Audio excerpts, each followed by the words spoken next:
দোয়া ইমানদারের জন্য একটা হাতিয়ার। দোয়া একটা শিল্প, এটা দিয়ে অনেক কিছুই গড়া যায়, অনেক কিছুই দোয়ার মাধ্যমে পাওয়া যায়। আমরা ইমানদার মুসলমান, এই কথাটাকে আমাদের বিশ্বাস করা দরকার। আমরা যদি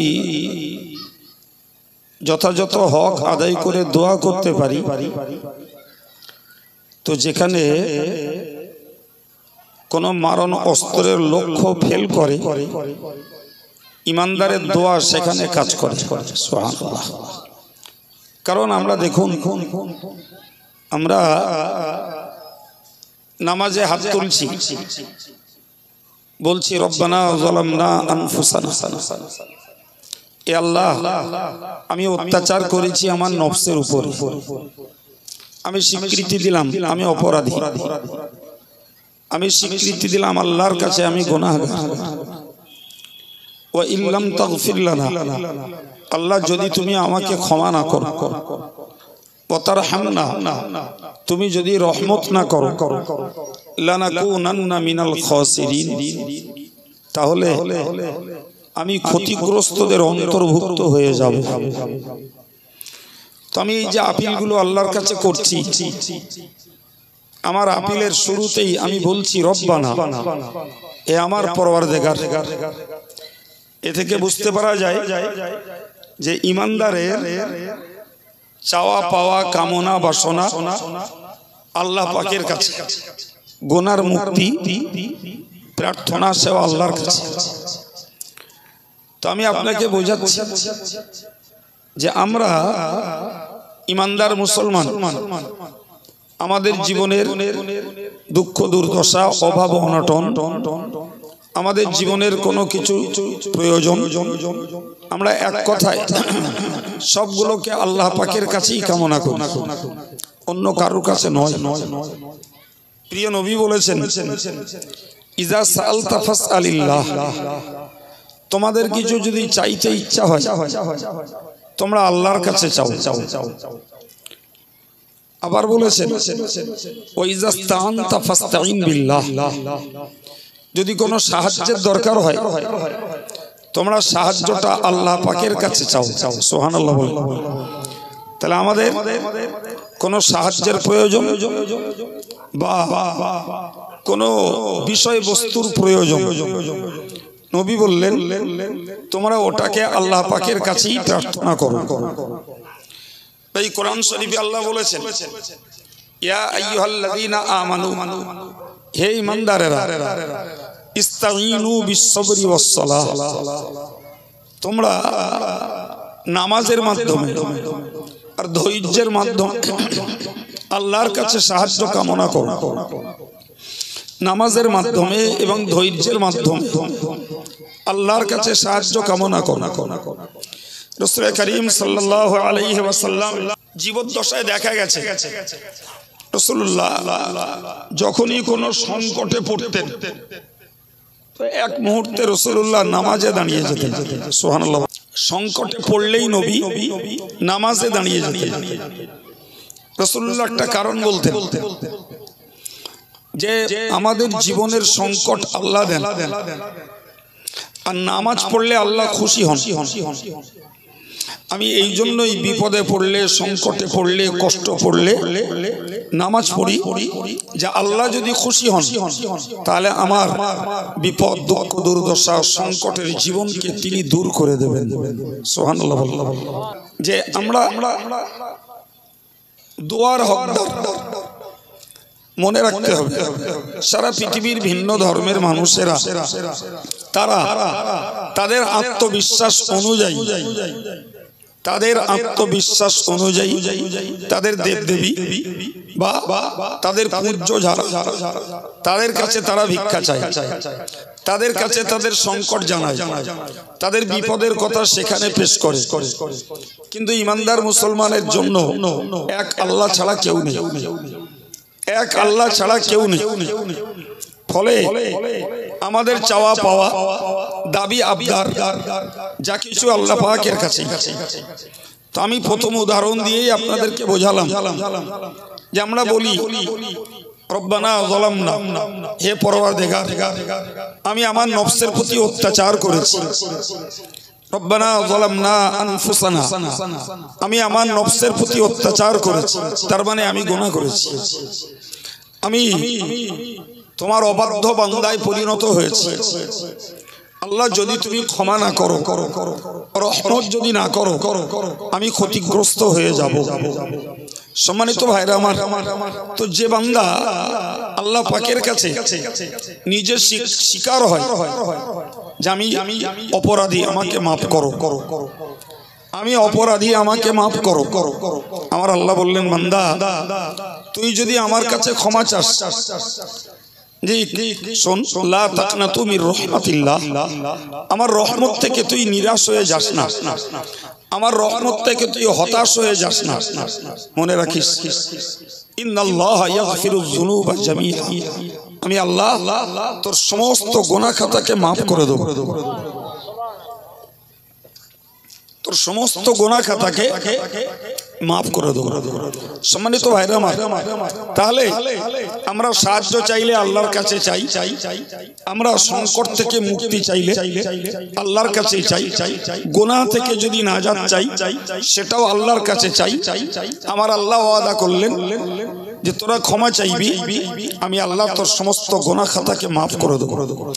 ভাই এমন একটা মজলিসে বসবো যেটা হেদায়েতের মজলিস, কোরআন হাদিসের জ্ঞান চর্চার মজলিস, যেটা মুর্দাদের রুহের মাগফিরাত এবং সবরে সানির মাহফিল, আমাদের জিন্দেগির গুনাহ মাফ হওয়ার একটা মজলিস। আজকের এই মজলিস থেকে আমরা হাত উঠিয়ে আল্লাহর কাছে ক্ষমা ভিক্ষা চাইব। আমাদের প্রয়োজনীয় যা কিছু ইহকাল পরকালে প্রয়োজন তা আমরা চাইব, আর এই শিক্ষাটা নিয়ে আমরা ঘরে ফিরব যে আমাকে একটা মন তৈরি করতে হবে যে মনটা আল্লাহ ছাড়া অন্য কারোর দিকে ফিরবে না। দেখুন আমাদের একটা প্রথা আছে, আমরা পীর ওলিদের মাজারে যাই, আমরা হুজুরদের কাছে দোয়া চাই, আমরা ইমাম সাহেবের কাছে দোয়া চাই। ভাই তো আমরা মাজারে যাই আর হুজুরের কাছে দোয়া চাই আর ইমাম সাহেবের কাছে দোয়া চাই। আগে নিজের মনটা ঠিক করতে হবে যে আমি অন্যের দ্বারায় দোয়া নেওয়ার আগে আমি নিজে আল্লাহর কাছে দোয়ার প্রার্থী হব। আগে আমি নিজে দোয়ার প্রার্থী হব। আমার অভাব, আমার অভিযোগ, আমার চাওয়া পাওয়া আমি আল্লাহর কাছে আগে আপিল করব। এই মনটুকু আমার দরকার। জানেন হাদিস শরীফে এসেছে রাসূলুল্লাহ বলেছেন সালু কুল্লা শাই, তোমরা সমস্ত জিনিসটাকে আল্লাহর কাছে চাও। সুবহানাল্লাহ বলেন, সব জিনিস আল্লাহর কাছে চাও, হাত্তাল নিআল হাত্তাল মিলহ। নবী বলেছেন তোমার জুতো ছিঁড়ে গেছে, দুটো জুতোর দরকার, ওটাও আল্লাহর কাছে চাও। আর তোমার বাড়িতে যদি লবণ ফুরিয়ে যায় তো এই লবণটাও তুমি আল্লাহর কাছে চাও। সুবহানাল্লাহ বলবেন না? এই যে ক্ষুদ্র জিনিস, একটা ক্ষুদ্র জিনিস, এটাকেও আমার রাসূলুল্লাহ বলছেন তোমরা আল্লাহর কাছে চাও। এর কারণ একটাই, জ্ঞানগত একটা যুক্তি হলো যে বান্দা বান্দির ছোট জিনিস চাওয়ার অভ্যাস আছে তার পক্ষে বড় জিনিস চাওয়া সম্ভব। কি বলেছি বাবা? ছোট জিনিস চাওয়া যার অভ্যাস আছে তার পক্ষে বড় জিনিস চাওয়া সম্ভব, কিন্তু ছোটটা চাইতে যে লোকটা অভ্যাস করিনি বাবা, ওই লোকটা যদি বড় সড়ো বিপদে পড়ে তখন সে আল্লাহর কাছে চাইতে তার মন চাইবে না। আর যদিও বা চায় আল্লাহ পাক তার ওই বিপদকালীন চাওয়াকে কবুলও করেন না। মনে রাখতে হবে, সুস্থ অবস্থায় যে আল্লাহর দরবারের ভিখারি হয়, অর্থ থাকা অবস্থায় যে আল্লাহর দরবারের মুখাপেক্ষী হয়, যে লোকটা নিজের শক্তি সামর্থ্য থাকা সত্ত্বেও আল্লাহ পাকের কাছে আত্মনিবেদন করে, ওই লোকটা বিপদে পড়ে কিছু চাইলে আল্লাহ তাকে ফেরায় না। সুবহানাল্লাহ বললাম। কিন্তু আমাদের অভ্যাসটা তো উল্টো বাবা। আমাদের অভ্যাস, আমরা বিপদে পড়ে আল্লাহমুখ হই, বিপদে পড়ে, সুস্থ থাকলে আল্লাহমুখ হই না। কোরআন বলছে ফাইজা রকিবু ফিল ফুলকি, মানুষগুলো যখন কিস্তিতে চড়ে, সাগরে জাহাজ চলছে, তো জাহাজের সওয়ারি হল, আর ওই জাহাজটা যখন ডুবতে যায়, ওই জাহাজটা যখন ডুবতে যায়, তখন আল্লাহ বলছেন দাউল্লাহ মুখলিসিনা লাহুদ্দিন, তখন মানুষ খাঁটি দিলে, একেবারে নির্মল অন্তরে আল্লাহর কাছে দোয়া চায়। আল্লাহ ঠিকই বলছেন, আমরা ওইটাই করি, আল্লাহর কাছে দোয়া চাই। ফালাম্মা নাজ্জাহুম ইলাল বাররি, এরপরে আমি আল্লাহ যখন তাদেরকে সমুদ্রের ওই ডুবন্ত অবস্থা থেকে মুক্ত করে তীরে তুলে দিই, ডাঙায় তুলে দিই, তাদেরকে যখন নাজাত দিয়ে দিই, আল্লাহ পাক বলেন ইযা হুম ইশরিকুন, এক মুহূর্তে ওরা শিরক করে আমার সঙ্গে। নাউযুবিল্লাহ বলে, আর একটু জোরে বলে। কেমনে করে? ও যখন ডাঙায় ওঠে তখন মন্তব্য ছুড়ে দেয় যে এ জাহাজ কোন রকমের তীরে ভেড়ার কথা নয়, আমাদের এই যে নাবিক, যে মাঝি, অত্যন্ত দক্ষ, বিরাট অভিজ্ঞ, একান্ত এর বুদ্ধি আর এর অভিজ্ঞতার বিনিময়ে এই ঝড়ের তাণ্ডব থেকে এই জাহাজটাকে কিনারায় ভেড়াতে পেরেছে, নালে এ ডুবে গেল। কথা বলা হচ্ছে বাপ। কিন্তু ওই কিস্তিতে থাকাকালীন সে বলো একান্ত হৃদয়ে আল্লাহকে ডাকছে। তখন কোন নেতা, কোন প্রিয়জন, কোন বন্ধু বান্ধব, তার সহযোগী কেউ, কারুর কথা তার মনে আসেনি, একমাত্র মনে উঠেছে শুধু আল্লাহর কথাই। আর তখন সে পূর্ণ আত্মনিবেদন করেছে আল্লাহর কাছে, কিন্তু যেই মুক্তি পেয়েছে আল্লাহকে ভুলে গেছে, আল্লাহকে ভুলে গেছে। যদি বান্দা তীরে উঠে এসে ডেঙ্গায় উঠে মুক্তি পেয়ে বলতো আলহামদুলিল্লাহ, আল্লাহ তোমার প্রশংসা, এই মহা বিপদ থেকে, এই ডুবন্ত অবস্থা থেকে তুমি আমাকে, আমাদেরকে উদ্ধার করেছো, ভাই এটাই হলো ঈমানের পরিচয়, আর এটাই হতো আল্লাহ পাকের সন্তুষ্টি। কিন্তু বাস্তব অবস্থা জি কোরআন শরীফের অন্য আয়াত পাকে আল্লাহ বলেছেন ওয়াইদা মাসাল ইনসানা দুররুন দাআ রাব্বাহুম মুনিবিনা ইলাইহি সুম্মা ইযা যাকাহুম মিনহু রাহমাতান ইযা হুম বিরাব্বিহিম ইউশরিকুন। মহান আল্লাহ বলে ওয়াইদা মাসাল ইনসানা দুররুন, মানুষের জীবনে যখন কোনো রোগ ব্যাধি হয়, মানুষ যখন কঠিন কোনো বিপদে পড়ে যায়, তখন একান্ত আল্লাহর প্রতি প্রত্যাবর্তন করে আল্লাহমুখ হয়ে তখন মানুষটা আল্লাহর দ্বারস্থ হয়, আল্লাহর কাছে মুক্তি চায়।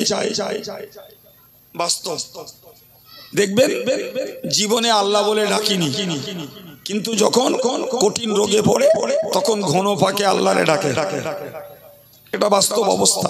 সেই কথাটা আল্লাহ কোরআনে উল্লেখ করেন ওয়াইদা মাসাল ইনসানা দুররুন দাআ রাব্বাহু মুনিবিনা ইলাইহি, আল্লাহমুখ হয়ে তখন তার রবের কাছে সে দোয়া চায়। দোয়ার মুখাপেক্ষী হয় জি। এরপর আল্লাহ যখন নিজের পক্ষ থেকে ওই বান্দার প্রতি রহমত করে, বান্দার প্রতি যখন আল্লাহ অনুগ্রহশীল হয়, বান্দার প্রতি আল্লাহ যখন দয়ার দরজা খুলে দেয়, ইযা হুম বিরাব্বিহিম ইউশরিকুন, এক মুহূর্তে ওই হতভাগা কপাল পোড়াগুলো তার রবের প্রতি শিরক করে বসে। এই যে বিপদে পড়ে আল্লাহকে ডাকে, বিপদে পড়ে আল্লাহকে ডাকা, আর বিপদ উদ্ধার হয়ে গেলেই আল্লাহকে ভুলে যাওয়া। জি ভাই, ব্যাপারটা কি দিয়ে বোঝাবো বলুন দিন? একদম গ্রামের একটা উদাহরণ দিয়ে খুব নরম করে বোঝাচ্ছে। দেখবেন আপনার বাড়ি যদি কোনো বিড়াল যাতায়াত করে, তো আপনি খেতে বসলে ও পাতের গোড়ায় চলে যাবে, ও পাতের গোড়ায় চলে যাবে, এবং ওর জাতীয় ভাষা যে ম্যাও ম্যাও করা ওর অভ্যাস। ও এক নাগাড়ে ওর ক্ষুধা পোড়ানোর জন্য ও ম্যাও ম্যাও করতে থাকলো। আপনি একবার দুটো ভাত দিলেন, একবার একটা মাছের কাঁটা দিলেন, হয়তো বা একটা ছোট মতন গোশতের হাড় দিলেন যা ওর পক্ষে খাওয়া সম্ভব, ইত্যাদি। তো আপনি যে ওর ম্যাও ম্যাওর প্রতি দয়া দেখিয়ে আপনি যে ওকে কিছু দিয়ে ওর ক্ষুধাটা নিবারণ করতে চাইছেন, নিশ্চিত আপনি একটা প্রাণীর প্রতি দয়াশীল হয়েছেন, কিন্তু আপনি এক মুহূর্ত একটু নজরটা অন্যদিকে দেবেন, ও আপনার পাতে হাত মারবে। এটা হলো বিড়ালের স্বভাব। বিশ্বাস করুন, এক শ্রেণীর মানুষের স্বভাবও এই বিড়ালের চরিত্রের মতো। এর যখন প্রয়োজন হয় তখন আল্লাহর কাছে খুব ঘ্যান করে, কিন্তু যেই এর আশা পূরণ হয়ে যায় ও মুহূর্তের ভিতরে আল্লাহর দ্বীনের উপরে, শরীয়তের উপরে হস্তক্ষেপ করে। ভাই, এটা আমাদের জন্য বিপজ্জনক, আমাদের জন্য সংকটজনক। সম্মানিত ভাইরা আমার, প্রিয় যুবকেরা, আজকে যা শুরু করেছি এছাড়া অন্য কিছু আর হবে না। আমি আপনার কাছে আন্তরিক নিবেদন করব, আল্লাহ আপনাকে সুস্থ রেখেছেন, আপনি আল্লাহ মুখ হন। আল্লাহ আপনাকে অর্থ দিয়েছেন, তারপরেও আপনি আল্লাহ মুখ হন। আপনি অনেক বড় শিক্ষিত মানুষ, আপনি আল্লাহ মুখ হন। এক কথায় বলতে পারি যে লোকটা সুস্থ আর অসুস্থ, সহায় আর অসহায়, শক্তি আর দুর্বলতা, যে কোনো অবস্থাতে আল্লাহ মুখ যদি হয়, ওই লোকটার সব অবস্থার পর্যবেক্ষণ এবং দয়ার অনুগ্রহ নিশ্চয়ই আল্লাহ করেন। কিন্তু যে লোকটা বিপদে পড়ে আল্লাহকে ডাকে, ওর ডাক আল্লাহ নেয় না, ওর ডাক আল্লাহ নেয় না। যে সুস্থ অবস্থায় ডেকে রেখেছে তার ডাক আল্লাহ নেয়, কিন্তু সুস্থ অবস্থায় যে আল্লাহকে ভুলে গেছে, অসুস্থ হয়ে ঘ্যান করছে, ওর ডাক আল্লাহ সহজে নেয় না। সম্মানিত ভাইরা আমার, আমি আপনাকে বোঝাচ্ছিলাম, বান্দা তুমি আমাকে তোমার একান্ত মালিক বলে মনে করো, একান্ত তোমার প্রতি দয়াশীল, অনুগ্রহশীল, করুণাশীল বলেই আমাকে মনে করো। জি ভাই, রাসূলুল্লাহ জামানাতে একদল মানুষ, জি তথা ধরুন সাহাবীরা নবীকে জিজ্ঞাসা করেছিলেন, ইয়া রাসূলুল্লাহ, আল্লাহ কোথায় আছেন? আল্লাহ কোথায় আছেন আমাদের জানতে ইচ্ছা করছে। সম্মানিত ভাইরা আমার, কোরআনের বচনটা হলো ইযা সাআলাকা ইবাদি আন্নী, ও আমার নবী, তোমার কাছে লোকে বলে আমার ব্যাপারে আমি কোথায় আছি, তারা জানতে চায়, জিজ্ঞাসা করতে চায়।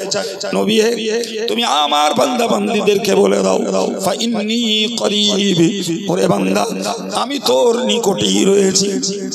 সুবহানাল্লাহ, আমি তোর নিকটে আছি, আমি দূরে নই, আমি তোর কাছাকাছি। সুন্নাতুল জামাতের আকীদা অনুযায়ী এই ক্ষেত্রে একটা শিক্ষা একটু মনে রাখুন বাবা, আমাদের যেমন দেহ আছে, আকার আছে, ভার আছে, আয়াতন আছে, জি আল্লাহ পাকের ক্ষেত্রে এই বিশ্বাসগুলো রাখা চলবে না।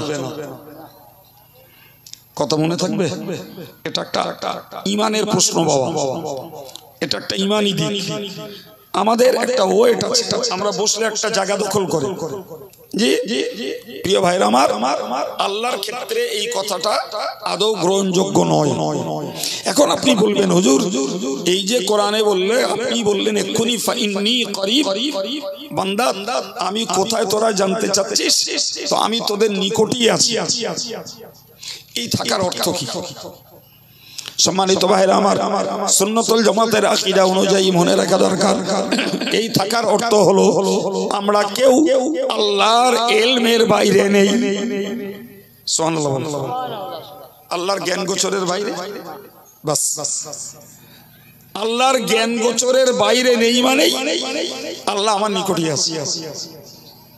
কোরআনে আল্লাহ বলেছেন স্পষ্ট, কোরআনে আল্লাহ বলেছেন লা তাসকুতু মিন ওয়ারাকাতিন ইল্লা ইয়ালামুহা। ভাই, পৃথিবীতে বর্তমানে 800 কোটি মানুষ বাবা, এই 800 কোটি মানুষ পৃথিবীতে। এবার বোঝেন, এই একটা গ্রামের গাছের পাতা যদি গোনা যায়, এক গ্রামে, তো মনে হয় আম গাছ, বাঁশ গাছ সব মিলে 800 কোটি হয়ে যাবে। এটা কি বললাম? এটা আন্দাজ। জি তাহলে तमाम পৃথিবী জুড়ে যত গাছপালা রয়েছে আমার আল্লাহ বললেন বান্দা তোরা শোন এই গোটা পৃথিবীর কোন গাছের থেকে একটা পাতা খসে না ইল্লা ইয়ালামুহা যেটা খসে ওটা আল্লাহ জানেন চিল্লে বলেন আল্লাহর গুণটা একটু ভালো করে গান বলেন সুবহানাল্লাহ तमाम পৃথিবী জুড়ে একটা গাছের পাতা খসলে সেটা আল্লাহ আমার আল্লাহর জ্ঞানের বাইরে এমন কি কোরআন বলছে ওয়ালা হাববাতিন ফি যুলুমাতিল আরদি শুন বান্দা তোরা যে এই দানা বুনে আসিস গমের দানা সরিষার দানা মসুরির দানা ইত্যাদি তোরা যা বুনে আসিস তোরা তো বুনে আমাদের চেষ্টা ভাষায় মই দেয় আর বসুই দেয় যাই বলি দিয়ে চলে এলাম তাই তো নাকি আমার আল্লাহ বলছেন ওই মাটির অন্ধকারে কোন দানাটা কোথায় থাকে আমি আল্লাহ খবর রাখি সুবহানাল্লাহ কোন দানাটা কোথায় অবস্থান করছে আমি আল্লাহ জানি শুধু ওই জানি না বান্দা শোন আমি আরো জানি যে আরো জানি ওয়ালা হাববাতিন ফি যুলুমাতিল আরদি ওয়ালা রাতবিন ওয়ালা ইয়াবিসিন আর শোন तमाम পৃথিবীর জলভাগে আর স্থলভাগে আমাদের একদম সহজ ভাষায় ড্যাঙায় আর পানিতে যা আছে আমি আল্লাহ জানি আর জানি বলেই তার মূল বিষয়গুলো আমার কোরআনে সব ঢুকিয়ে দিয়েছি সুবহানাল্লাহ সুবহানাল্লাহ বলে প্রিয় ভাই আমার আপনি বলেন তো আমরা বড় জোর দেখতে পাই একটা পুকুর একটা জলাশয় একটা খানাখন্দকের পানি কিংবা আশপাশে এই বিদ্যাধারী নদী ওই কাটাখাল ইত্যাদি জি ভারত সাগর ভূমধ্য সাগর আটলান্টিক মহাসাগর প্রশান্ত মহাসাগর বঙ্গ উপসাগর কেউ দেখেছি কেউ চোখে দেখিনি আজও কথা বলে আল্লাহ বললেন ওই পানির মধ্যে কি আছে ও জানি আর তোমাদের এই বিচরণশীল মাটির নিচে কি আছে ওটাও জানি এবার বলেন বাবা যে আল্লাহ तमाम পৃথিবীর গাছপালার একটা পাতা পড়লে জানেন যে আল্লাহ পানির নিচের জীবকে জানেন মাটির নিচের প্রাণীকে জানেন যে আল্লাহ স্থলভাগে যা আছে সব জানেন ভাই এই 800 কোটি মানুষ এরা কে কি বলছে আর কোথায় থাকছে আর কে কি করছে আর কে কি চাইছে আল্লাহ জানে না কি বলছে ভাই এই একটা বিশ্বাস যদি তৈরি করে বাড়ি যান আজকে এই আগের বক্তারা কি বলেছে আমি জানি না বাবা এই একটা বিশ্বাস তৈরি করে যদি যে এই বিশ্বাসটাকে মৃত্যু পর্যন্ত ধরে রাখতে পারি আজকের এই খরচের শোধ উঠে যাবে একটা বিশ্বাস তৈরি করতে হবে আমার আল্লাহ বললেন নবী লোকে তোমাকে জিজ্ঞাসা করছে আমি কোথায় তুমি বলো আমি আল্লাহ তোদের নিকটে কত নিকটে অন্য একটা আয়াতে বলেছেন বিসমিল্লাহির রহমানির রহিম নাহনু আকরাবু ইলাইহি মিন হাবলিল ওয়ারিদ বান্দা তোর এই ঘাড়ের শিরাটা যত নিকটে তার থেকেও আমি আরো নিকট সুবহানাল্লাহ বলেন ভাই এই তো সামান্য দেহ দেহের সব অঙ্গ বাদ দিয়ে আমার আল্লাহ কোরআনে এই ঘাড়ের শিরার কথাটা কেন বললেন ভাই ঘাড়ে এমন একটা শিরা আল্লাহ দিয়েছেন আমার হাতের শিরা কাটে রক্ত বেরোয় পায়ের শিরা কাটলে রক্ত বেরোয় দেহের অন্য কোথাও শিরা কাটলে রক্ত বেরোয় আল্লাহ চায় তো ট্রিটমেন্ট করলে সুস্থ হয় কিন্তু ঘাড়ের একটা শিরা আছে যে শিরাটা কাটা গেলে মানুষ মারা যায় কোনো ট্রিটমেন্ট খাটে না আমার আল্লাহর বক্তব্য হলো তোর যে শিরাটার উপরে তোর জীবন দাঁড়িয়ে আছে ওই শিরাটা তোর কত ঘনিষ্ঠ আমি আল্লাহ তার থেকেও ঘনিষ্ঠ সুবহানাল্লাহ সুবহানাল্লাহ এবার বলেন বাবা নফসের তাড়নায় আমরা কখনো কখনো সব কিছু ঠিক থাকতেও আল্লাহকে ভুলে বসে আমি নামাজি আমি রোজাদার আমি দাড়িওয়ালা আমি আলেম আমি হাফেজ আমি একজন হাজী সাহেব জি কিংবা আমি একজন অন্য কোনো শিক্ষিত ব্যক্তিত্ব জ্ঞান আমার যা দিয়েছেন আল্লাহ যথেষ্ট তারপরেও দেখা যায় জেনে বুঝেও কখনো শয়তানের খপ্পরে পড়ে যায় কখনো নফসের কবলে পড়ে যায় না কি বলছেন যাই না বাবা। তার মানে কি বলুন দিন? তার মানে হলো এটাই যে ওই সময়টার জন্য আমার জ্ঞান কাজ করে না। জ্ঞানটাকে চেপে দেয় নফসের আবদার, জ্ঞানটাকে চেপে দেয় শয়তানের উস্কানি আর প্রতারণা, যার ফলে আমার জ্ঞান থাকা সত্ত্বেও আমি আল্লাহকে ভুলে কিছু করে বসি। ঠিক না বলুন? আমার আল্লাহ তাআলা সেটা জানেন না? জোরে বলেন বাবা। জানেন, আল্লাহ জানে। তাহলে আমি যখন পরে ধাতস্থ হই, পরে যখন আমার চেতনা ফেরে, আমার সম্বিত যখন ফিরে আসে, তো আমি বুঝি যে আমি সত্যি এই কাজটা অন্যায় করেছি। একজন জ্ঞানীর কাজ হলো সেই মুহূর্তেই অপরাধের দায়টাকে আল্লাহর কাছে স্বীকার হয়ে অনুতপ্ত হওয়া। এটাই হলো একজন ইমানদারের ইমানদারিত্ব। আমি অন্যায় করেছি, স্বীকার হয়ে গেলাম। আমি তো বুঝতেই পারছি যে আমার আল্লাহর অগোচরে আমি করতে পারিনি, গোপন রাখতে পারিনি। আল্লাহর কাছে যদি স্বীকার হই, আল্লাহ আমি নফসের তাড়নায় অন্যায়টা করেছি, তুমি আমায় মাফ করে দাও, এটা আমার ইমানদারিত্ব। কিন্তু আমি পরে ধাতস্থ হলাম, চেতনা ফিরল, অথচ আল্লাহর কাছে আত্মসমর্পণ করলাম না। এটাই তো হলো আমাদের মানবীয় ত্রুটি। সম্মানিত ভাইরা, আমার প্রিয় ছেলেরা, সম্মানিত মায়েরা, আমার আল্লাহ পাক কোরআন শরীফে বললেন, বান্দা শোন, আমি তোর নিকটে, মানে আমার জ্ঞান তোর নিকটে, তুই আমার জ্ঞানের বাইরে নাস, তুমি আমার জ্ঞানের বাইরে নাও। বান্দা তুমি মনে রাখো, উজিবু দাওয়াতাদ দাঈ ইযা দাআন, তুমি যখনই আমায় ডাকবে, যখনই আমার দুয়ারের ভিখারি হবে, যখনই আমার কাছে কোনো কিছু কামনা করবে, সাহায্য চাও, আর কোনো মাল সামান চাও, অন্য কোনো বিপদ মুক্তি চাও, সংকট থেকে উদ্ধার হতে চাও, যাই চাইবে তুমি, আমি আল্লাহ কথা দিচ্ছি তোমার চাওয়াকে আমি আল্লাহ কবুল করে নেব। তোমার ডাকে সাড়া দেব, তোমার ডাকে আমি সাড়া দেব। বান্দা, এমনকি আপনাকে মনে রাখতে হবে, আমরা শুনি বাবা, ভুলে যাই, মাঝে মাঝে কানে পড়লে ভোলা জিনিসগুলো আবার মনে পড়ে। আল্লাহ বলেছেন ইন্নাহু আলিমুম বিযাতিস সুদূর। জি বান্দা, আমি তোদের এই অন্তরের মালিক, তোদের অন্তরের মালিক আমি।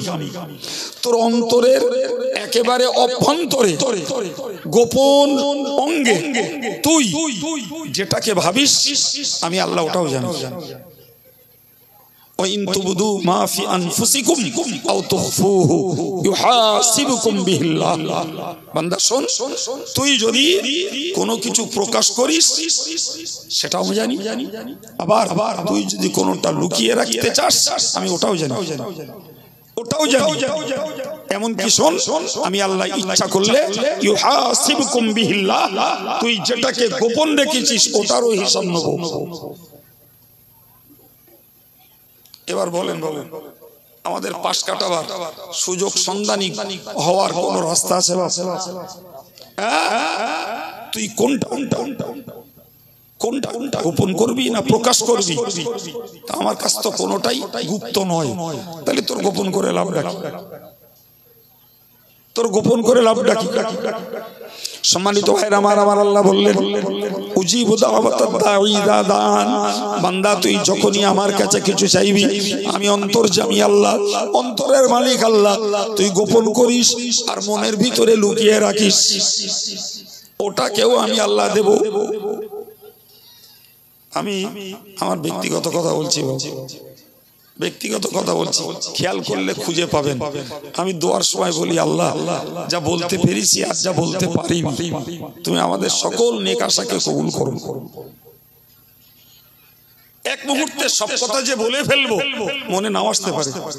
আমি এক বাক্যে আল্লাহর কাছে আপিল করলাম, আল্লাহ যা বলতে পেরেছি আর যা বলতে পারিনি, মনের মধ্যে লুকিয়ে আছে, আল্লাহ তুমি তা কবুল করো।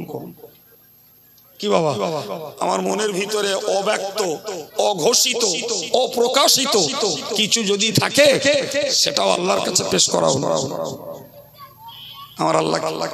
আমার আল্লাহ রাসূল বলেছেন, রাসূল বলেছেন ইরবিউ আলা আনফুসিকুম।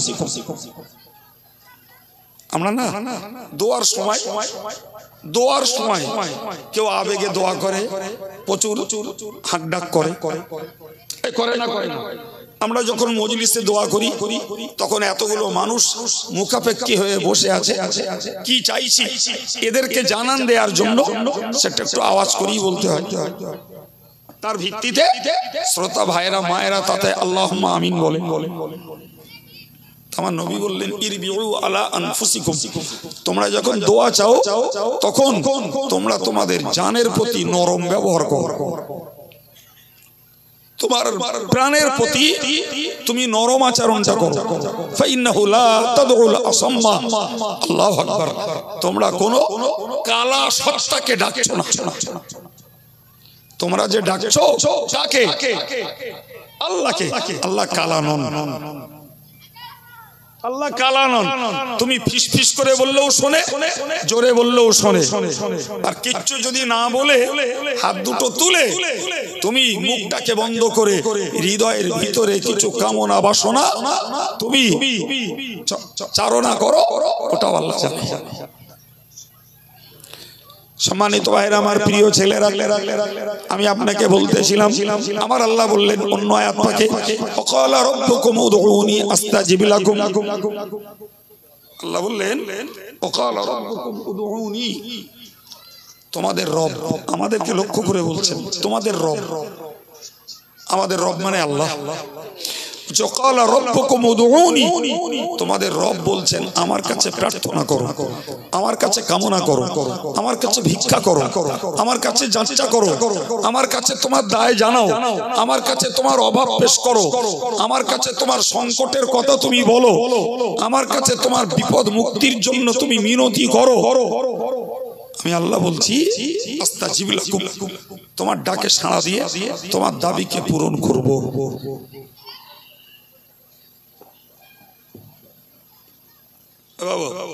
আল্লাহ দাবি পূরণ করবেন বললেন, আমাদের একবার সুবহানাল্লাহ বলতে মন হলো না তো।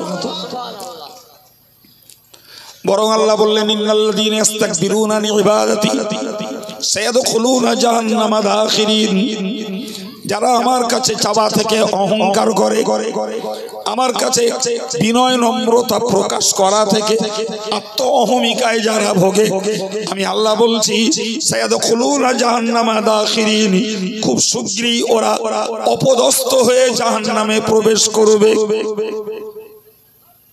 তার মানে হলো বাবু আমাদের কাছে চাইলে না রেগে যায়। সত্যি কথা বলো, আমাদের কাছে চাইলে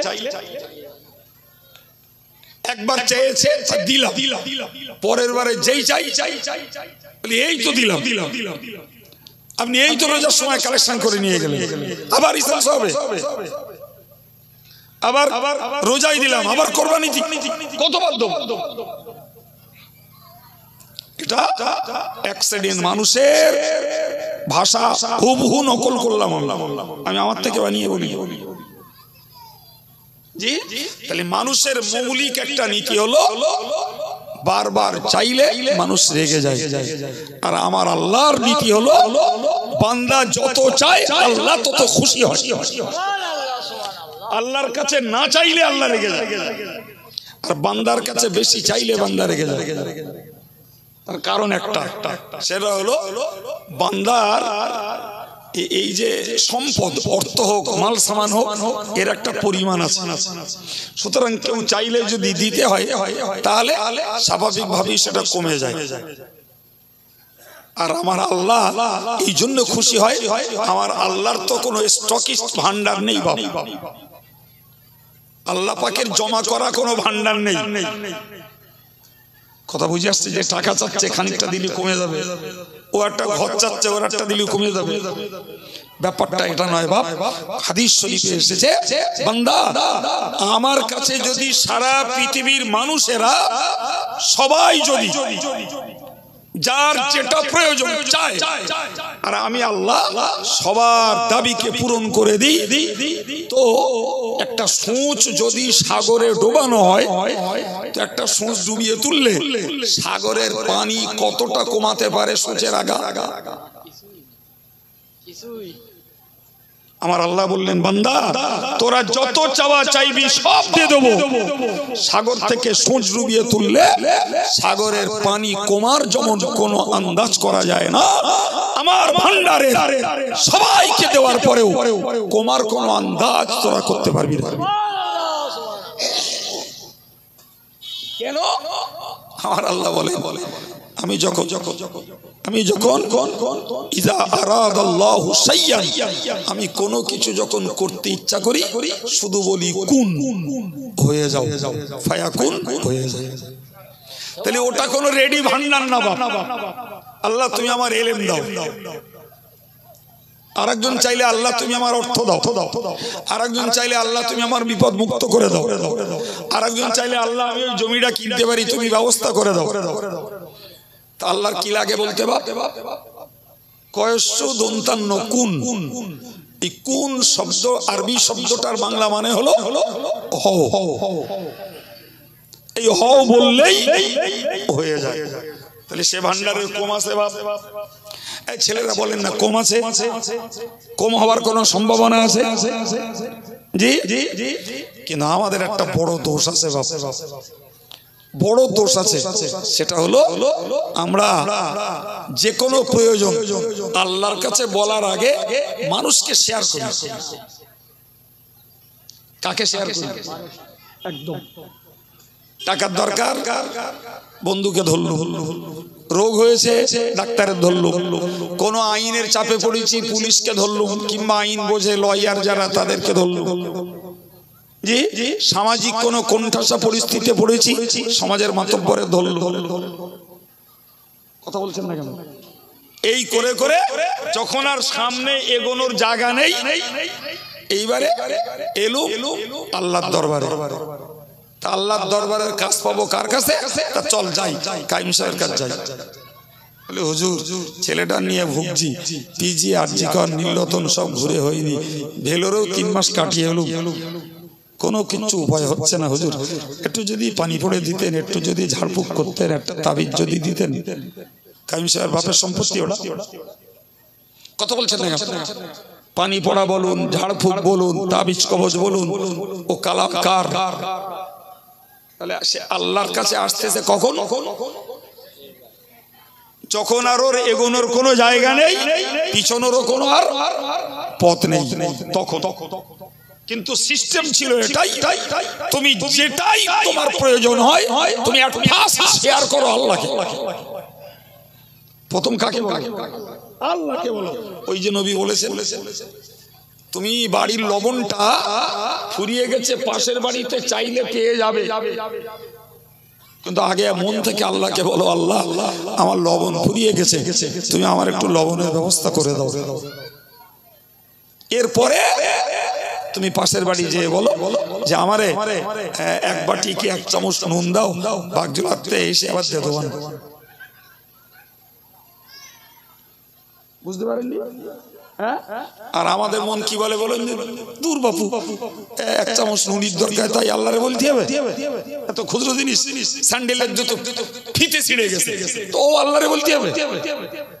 কিন্তু ওই বলতে তো আমি বলছি না বাবা, ওই যে স্যান্ডেলের ফিতে ছিঁড়লে আর বাড়ির লবণটা ফুরিয়ে গেলে বলতে তো বলেছেন স্বয়ং রাসূলুল্লাহ। কে বলেছেন? সবাই মিলে বলেন কে? তাহলে রসুল যখন ওইটা আল্লাহর কাছে আপিল করতে বলেছেন, তাহলে আমাদের এত অহমিকা, এত গরম, এত ফটকাবাজারি কিসি? আমাদের এত বড়াই তো কিসি আমরা একটু বলতে পারবো না? জি জি জি। ছেলেরা, যুবকেরা, এসব আজ আমি মুখস্থ করে উঠিনি, কি মন হয়েছে আজকে। এর আগেও তো বহু জলসাই মজলিসে করিয়েছে আল্লাহ। জি জি জি। আজকে আল্লাহ বলাচ্ছেন, বলছি। আচ্ছা বাবু, এই যা বলছি তাকে আমার এই শ্রোতা ভাইদের মায়েদের উপকারের কথা হচ্ছে না অপকার? ওই মনটা বানিয়ে উঠুন, লাভ হবে। আমার আল্লাহ বললেন, বান্দা শোন, যদি তুই আমার কাছে না চাস, আমি আল্লাহ না খুশ হব, অসন্তুষ্ট হব, এবং তোর মৃত্যুর পরে তোকে অপদস্থ করে তোকে আমি জাহান্নামে ভরবো। তুই সেই তাকাব্বুরকারী, অহংকারকারী, তুই অহমিকার সেই ব্যক্তি, আমার কাছে চাস না, আমার কাছে চাসনি। নিজস্ব দাপটে তুই দুনিয়ায় চলেছিস বলে তোর বিশ্বাস, এখন তো দাপটটা তুই দেখা। এই জাহান্নামে দিলাম। জি প্রিয় ভাইয়ের আমার, সুতরাং আজকের আমার এই আলোচনা থেকে আমি আমার যুবকদের এবং যুবতীদের বিশেষভাবে দাবি করব, যারা দিনদার, ইমানদার, নামাজি, মুসল্লি ভাই বাবাজি, মা বোন, এরা তো মাশাআল্লাহ জি সঠিক নিয়ম না জানলেও এরা ভিক্ষার হাতটা আল্লাহর কাছেই তোলে। কিন্তু যারা ভিক্ষার হাতটা আল্লাহর কাছে তুলতে আজ অভ্যস্ত হয়নি, আজকের আলোচনা তাদের জন্য বেশি উপকারের। ঠিক না বল বাবা? সম্মানিত ভাইরা আমার, আল্লাহ বললেন সম্মানদা তোরে কথা দিয়েছি যে তুই চাইলে আমি কবুল করব, কিন্তু আমার একটা দাবি আছে, তোদের কাছে আমার একটা দাবি আছে। কি দাবি? মহান আল্লাহ বললেন যে ফালিয়াস্তাজিবু লি ওয়া লিউমিনু বি, বান্দা তোদের কাছে আমার একটা দাবি আছে, তুই যা চাবি আমি তোরে দেব, তবে আমি যখন তোকে ডাকবো আমার ডাকেও তোকে সাড়া দেওয়া লাগবে। তোমার দাবিটা তুমি পূরণ করে নেবে, আর আমি ডাকলে ঘাড় ঘুরিয়ে চলে যাবে, ওইটা তো হবে না। যুক্তি কি বলে? যুক্তি তাই বলে না? কিচ্ছু সব কথা ফেলে রাখে, একটা কথাই শুধু মাথায় নেয় যে আল্লাহর পক্ষে মসজিদে মুয়াজ্জিন সাহেব দৈনিক 5 বার ডাকছে। কবার? 5 বার ডাকছে। কবার ডাকছে? 5 বার। একবার বলছে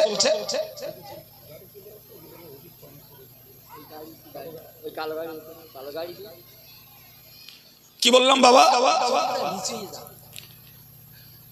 5 বার বলছে মুয়াজ্জিন হাইয়া আলাস সালাত, মানে কি?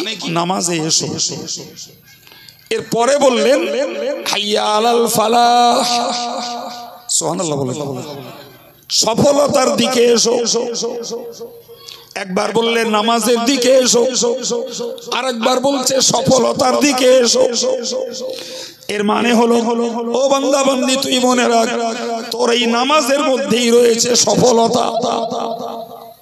সুবহানাল্লাহ হবে না?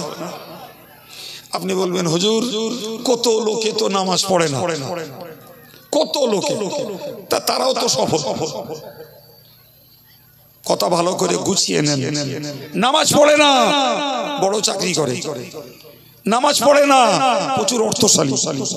নামাজ পড়ে না, নিজের ছেলে মেয়েরাও সব এস্টাবলিশ, সব প্রতিষ্ঠিত। নামাজ পড়ে না, বিরাট বিল্ডিং তৈরি করেছে। নামাজ পড়ে না, অনেক সম্পত্তির মালিক। নামাজ পড়ে না, ব্যবসায় চড় করে উন্নতি হচ্ছে। নামাজ পড়ে না, চাষ করে আশানুরূপ ফসল তুলছে। আছে না নাই? আছে। আপনি তো বলবেন হুজুর এই যে মুয়াজ্জিন সাহেব বলছে হাইয়া আলাল ফালাহ, তোমরা সফলতায় এসো। সফলতা কিসে? নামাজে। এই তো আপনি বোঝালেন। তো আমরা দেখছি তো নামাজ যারা পড়ে না তারাও সফল। তাহলে নামাজ পড়লে সফলতা পাওয়া যাবে, না পড়লে পাওয়া যাবে না? এই কথা তো একান্ত ঠিক নয়। জি খুব শান্ত মাথায় এর উত্তরটা নেন, ব্রেনের জট খুলবে। ভাই পৃথিবী জুড়ে যত মানুষ নিজে নিজেকে সফল মনে করছে সবগুলো অস্থায়ী। কি বলেছি? মুখস্থ করুন শব্দটাকে, সবগুলো একদম। আজকের পরীক্ষায় পাশ করেছি সফল, নেক্সট সেশনে যে পরীক্ষা দিয়ে ফেল করতে পারি। আজকে চাকরি পেয়েছি সফল, কোন আইনের পেঁচে ফেলে সরকার চাকরিটাকে ক্যান্সেল করে দিতে পারে, ব্যর্থ। এবারে বিজনেস করে ভালো লাভ পেয়েছি, আগামী ইয়ারে গিয়ে দেখলাম নেক্সট ইয়ারে ব্যবসা করে কয়েক লক্ষ টাকা লুজার হয়ে গেছে। এবারে চাষ করেছিলাম, ভালো ফসল পেয়েছি, সামনে বছরে চাষ করলো একদম পুরো ঝাড় খেয়ে গেছে। কথা বল, ঠিক বলছি না ভুল বলছি? মুখস্থ করুন হে ছেলেরা, যে পৃথিবীর সফলতার স্থায়িত্ব নেই ভাই। আজকে সুস্থ, কালকে হসপিটালের বেডে। ঠিক বলছি না ভুল বলছি? সম্মানিত ভাইরা আমার, ভালো করে মনে রাখুন, আমার আল্লাহ কোরআনে বলেছেন, ফামান যুহজিহা আনিন নারি ওয়া উদখিলাল জান্নাতা ফাকাদ ফাজ। তুমি দুনিয়ার এইগুলোতে সফল বলে আত্মতৃপ্তি লাভ করো না, সফল বলে তুমি অহংকারী হয়ে বসো না। তুমি পৃথিবীতে অর্থবৃত্তে, শিক্ষায়, সংস্কৃতিতে, ব্যবসায়, চাষে, শিল্পে তুমি সফল, কিন্তু জেনে রাখো তোমার এই সফলতা স্থায়ী নয়। এক মুহূর্তের ভিতরে আল্লাহ সফলতার পরিবর্তে তোমার জীবনে ব্যর্থতা এনে দিতে পারে। সুস্থতার পরিবর্তে আল্লাহ তোমাকে রোগে আক্রান্ত করতে পারে। ঠিক না ভুল? আমার আল্লাহ বললেন, শোন বান্দা, সফল ওই লোকটা যে লোকটা জাহান্নাম থেকে বাঁচতে পেরেছে, আর উদখিলাল জান্নাতা, আর জান্নাতে ঢুকতে পেরেছে, ওই লোকটাই হলো চিরসফল। সুবহানাল্লাহ। কথা বোঝাতে পারলাম? কারণ শুনুন, কুল্লু হাম্মি ইয়ানকাতিউ ইল্লা হাম্মা আহলিন নার। রাসূল বলেছেন, কুল্লু হাম্মি ইয়ানকাতিউ, প্রত্যেকটা দুঃখ, দুর্দশা, দুশ্চিন্তার একটা শেষ আছে না নেই? একদম। কিন্তু একবার যারা জাহান্নামবাসী হবে, তাদের দুঃখ, দুর্দশা, যন্ত্রণা, চিৎকার, আর্তনাদের কোনো শেষ নেই। তাহলে পৃথিবীতে বিপদে আপদে পড়ি, ব্যর্থ হই, হতাশ হয়ে যাই, তারপরেও আবার আশার আলো ফিরে পাই। রোগ হয়েছে, আবার আল্লাহ সুস্থ করে। অভাবে পড়েছিলাম, আবার ঠিক দাঁড়া করে দাঁড়াতে পারি। কিন্তু একবার যারা জাহান্নামে গেছে, এরা চির ব্যর্থ। অকুল্লু সুরুরুন ইয়াজুলু ইল্লা সুরুরা আহলিল জান্নাত। আর প্রত্যেকটা আনন্দের একটা শেষ আছে। যত আনন্দ মুখর পরিবেশে থাকি, এক মুহূর্তের ভিতরে আল্লাহ নিরানন্দে পরিণত করতে পারে। পারে না? জি, যে যাই মাথায় টেনশন নিয়ে, শরীরে রোগ নিয়ে মজলিসটায় বসে আব্দুল কাইয়ুম কথা বলছে শুনছি, এবং শুরু থেকে এখন দেখছি অনেক লোক বেড়েছে। জি, নিশ্চয়ই এরা শুধু খাওয়ার জন্য বাড়িনি, কথা শুনবার প্রতি একটা মন তৈরি হয়েছে, এসে বসেছে। ভাই, ইন দি মিন টাইমে যদি এই ভাইরা যারা বসে আছে, এদের কারোর বাড়ির থেকে হন্তদন্ত হয়ে একজন এসে বলল যে অমুক কই, তিনি বললেন আমি শিগগিরই বাড়ি এসো, তোমার আব্বা মারা গেছে। এরম খবর পাওয়া যায় না? জি, গত গড়ে মাসখানিক হয়েছে, একটা বেডে বসে তিনজন গল্প করছে। চাস্তো ভাই, তিনজন গল্প করছে এক জায়গায় বেডে বসে। তিনজনের থেকে তিনজন না চারজন বোধ হয়, বেড থেকে একজন নিচে পড়ে গেল। পড়লো, নাকদের মধ্যে রক্ত বেরোলো, তোলা পর্যন্ত সময় ওই পড়েছে। কথা বুঝতে পারেননি? জি, তার মধ্যে আমাদের খুব ঘনিষ্ঠ একটা, ওই তিন চারজন যারা ছিল তাতে একটা হাবেশ সাহেব ছিল। তা আমি তার কথা শুনেছি, বলে আমি এই মরণ আমি কোনো অংশে ভুলতে পারছি, কোনো অংশে এক মিনিট না। গল্প করছিলাম লোকটার সঙ্গে, কাজ কারবারের কামের গল্প। লোকটা পড়লো, একটা মানুষকে তুললাম, গাড়ি ডাকলাম, হসপিটালে নিয়ে গেলাম, যেতে যেতে মরে গেল, কে হসপিটালের বেডে দিলাম। একটু পরে ডাক্তার ইনজেকশন করলো। খানিকটা বোঝানো যায় আমরা একটু চেষ্টাটা করতে পেরেছি, ঘরের থেকে বার করা তো দূরের কথা, তুলছে তখন মরা। তাহলে বলুন তো, আনন্দ মুখর পরিবেশকে নিরানন্দে পরিণত করতে আল্লাহর সময় লাগে? আমার আল্লাহ পাক রাসূল বললেন, কুল্লু সুরুরুন ইয়াজুল, পৃথিবীতে তুমি যত আনন্দ উপভোগ করো, এর একটা শেষ আছে। ইল্লা সুরুরা আহলিল জান্নাহ, কিন্তু জান্নাতবাসী যারা হবে এদের আনন্দের কোনো আর শেষ নাই, কোনো শেষ নাই। সুবহানাল্লাহ। জি আল্লাহ পাক অবিচ্ছেদ্য পুরস্কার দেবেন, অবিচ্ছিন্ন পুরস্কার দেবেন জান্নাতীদের। এবার বলেন বাবু, সফলতা পৃথিবীর সফলতা না জান্নাতের সফলতা, কোনটা সফলতা? সুতরাং জগতে যদি কোনো কাজে আমরা ব্যর্থ হয়ে যাই, কোনো কাজে যদি ব্যর্থ হয়ে যাই বাবু, একটা উদ্দেশ্যে একটা কাজ করছিলাম, পুরো হলো না, হতাশ হব না, নিরাশ হব না, যে এগেন চান্স, এগেন আবার একবার চেষ্টা করব, আল্লাহ এখন দেয়নি পরে দিতে পারে। কিন্তু জাহান্নামে একবার যদি কারুর জায়গা হয়ে যায়, একবার নয়, দুবার নয়, হাজারো বছর কাঁদার পরে এক বিন্দু পরিমাণ আল্লাহ দয়া হবে। জি, আর একবার যারা জান্নাতে ঢুকতে পারবে ভাই, জাহান্নামীরা যত বদদুয়া করুক, যত কামনা করুক, কোন জান্নাতীকে জান্নাত থেকে বার করতে পারবে না। সম্মানিত ভাইরা আমার, আমি আপনাকে যে কথা বোঝাতে বোঝাতে এই জায়গায় এসেছি সেটি হলো, মুয়াজ্জিন আজানে ডাকছে হাইয়া আলাস সালাহ, তোমরা নামাজে এসো। মুয়াজ্জিন পরে বলছে হাইয়া আলাল ফালাহ, তোমরা সফলতায় এসো। তার মানে নামাজের মধ্যে রয়েছে তোমার ইহ পরকালের সফলতা এর মধ্যে।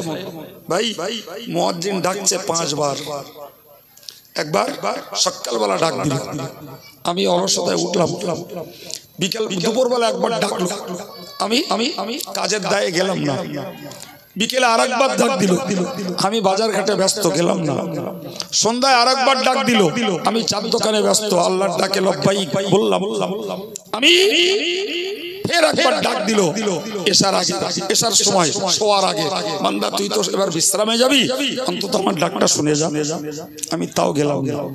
এবার বলেন আল্লাহ 5 বার ডাকলেন, একবারও সাড়া দিলাম না আমি, আর আমি আমার দরকার হলে আল্লাহর কাছে হাত পাতবো, দেবে বাপ,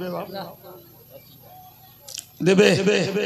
প্রিয় ছেলেরা, যুবকেরা, আমি কাউকে পীর বানাতে আসিনি, আল্লাহ ওয়ালা বানাতে পারবো না, ক্ষমতা নেই। তবে দুটো জ্ঞানের কথা শেয়ার করার আল্লাহ যতটুকু যোগ্যতা দিয়েছে, জি তাই দুটো জ্ঞানের কথা আপনাদের জ্ঞানে শেয়ার করলাম। কথাগুলো বিবেচনার সঙ্গে ভাবুন, এবং এমনি বলিনি, কোরআনের তাফসীর স্বরূপ বলছি।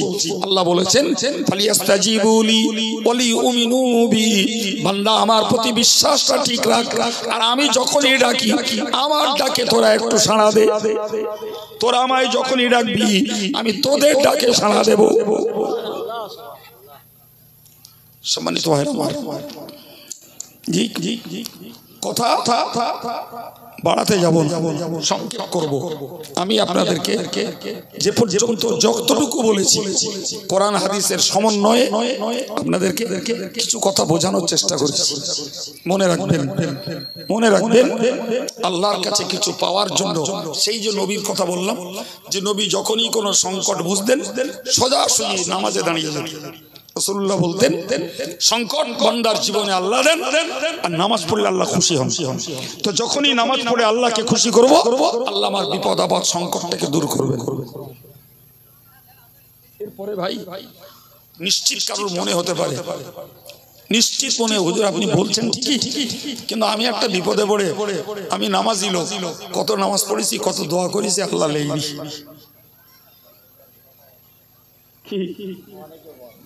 আল্লাহ এটা দেয়নি, ওটা দেয়নি, সেটা দেয়নি, এই দোয়া করলাম আল্লাহ কবুল করিনি, অভিযোগের শেষ নেই আমার। জি সম্মানিত ভাইরা, হাদিস পাকে এসেছে একজন ইমানদার বান্দা বান্দি যখন আল্লাহর কাছে দোয়া চায়, ওই দোয়াটার 3টে রূপ হয়। কটা রূপ? একটা রূপ হলো বান্দা যেই দোয়া চায় আল্লাহ তৎক্ষণাৎ কবুল করে। সুবহানাল্লাহ বলেন, তৎক্ষণাৎ। এর যথেষ্ট উদাহরণ আছে, আমি আর অঙ্গ বাড়বো না, শুধু মূল কথাটা বলছি আপনাদের শেখাবার জন্য। তৎক্ষণাৎ আল্লাহ কবুল করে নেয়।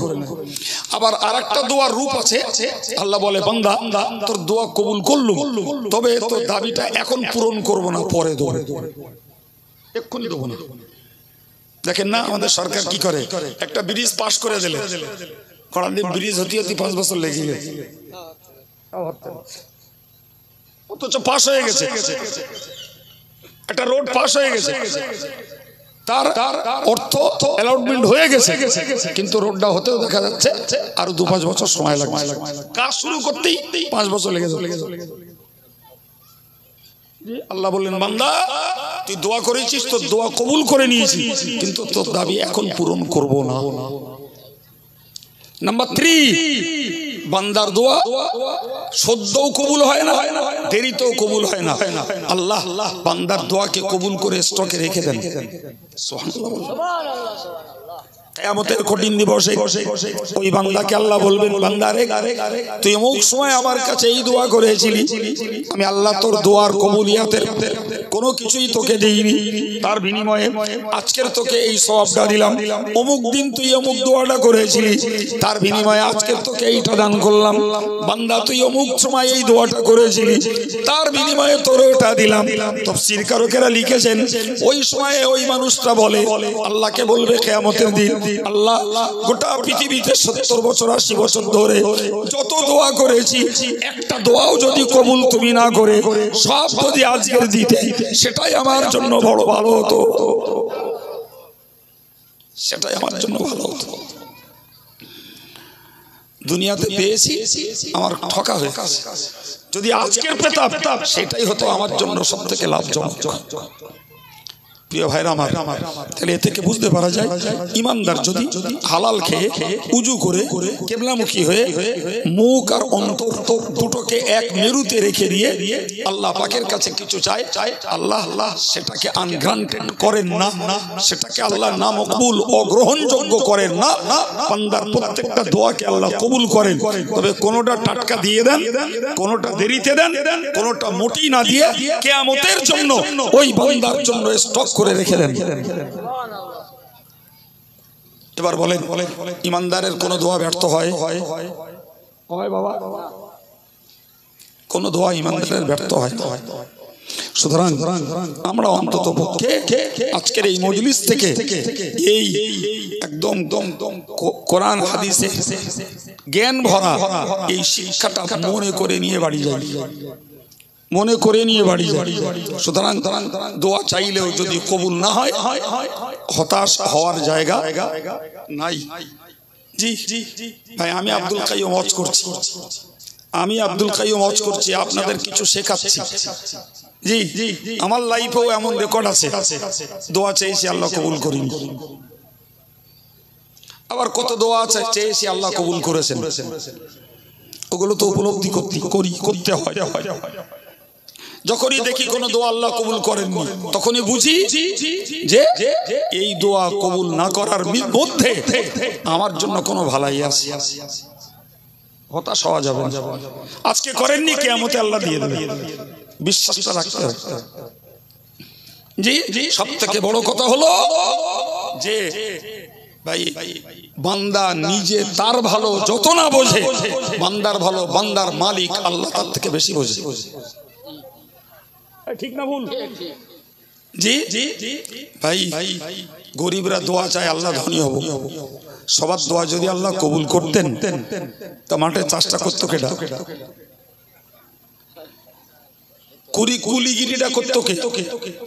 পায়খানা চেম্বারটা কে পরিষ্কার করতো? কে আমাদের জামা কাপড়গুলো সাফ সাফাই করে দিত? কে মেকানিক্যাল কাজগুলো করতো? সব তো ধনী, ডোন্ট কেয়ার, কেউ কারোর দাম দেয় না। দুনিয়া চলতো আচ্ছা বাবু, যত রোগী হসপিটালে আছে এরা বেডে শুয়ে শুয়ে বলছে, আল্লাহ আমি যেন সুস্থ না হই, এখানে শুয়ে থাকবো, ছেলে আসবে, বউ আসবে, বৌমা আসবে, বন্ধুরা আসবে, সবাই আসবে, আর খাবার দিতে যাবে, আমি বেডে শুয়ে শুয়ে খাবো। এরকম কেউ বলছে?